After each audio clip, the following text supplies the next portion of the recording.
ఆంధ్రప్రదేశ్ ప్రభుత్వం రాష్ట్రంలోని 28 జిల్లా కలెక్టరేట్ల పరిపాలనా సిబ్బందిని హేతుబద్దీకరిస్తూ జీవో నంబర్ 402ను జారీ చేసింది. దీని ద్వారా రాష్ట్ర వ్యాప్తంగా ఉన్న అన్ని కలెక్టరేట్లలో ఒకే విధమైన ఫార్మాట్లో ఉద్యోగుల సంఖ్య ఉండేలా ప్రభుత్వం కొత్త విధానాన్ని తీసుకువచ్చింది.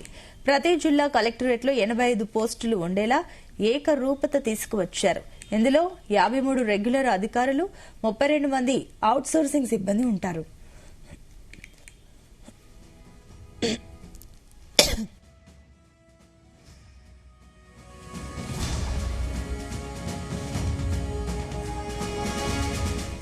కలెక్టరేట్లు పెరుగుతున్న పని భారాన్ని దృష్టిలో ఉంచుకుని సాధారణ తహసీల్దారులతో పాటుగా కొత్తగా డిప్యూటీ తహసీల్దార్ పోస్టులను కూడా అందుబాటులోకి తెచ్చారు.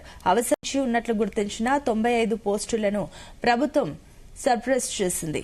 ఇందులో ఇదే సమయంలో కొత్తగా ఏర్పాటైన రెవెన్యూ డివిజన్లకు 17 పోస్టులు, మండలాలకు 11 పోస్టులతో ప్రభుత్వం మరో ఉత్తర్వులను విడుదల చేసింది. ఈ రేషనలైజేషన్ ప్రక్రియ ద్వారా అన్ని జిల్లాల కలెక్టరేట్లో పారదర్శకత, సత్వర పాలన అందించాలని ప్రభుత్వం లక్ష్యంగా పెట్టుకుంది.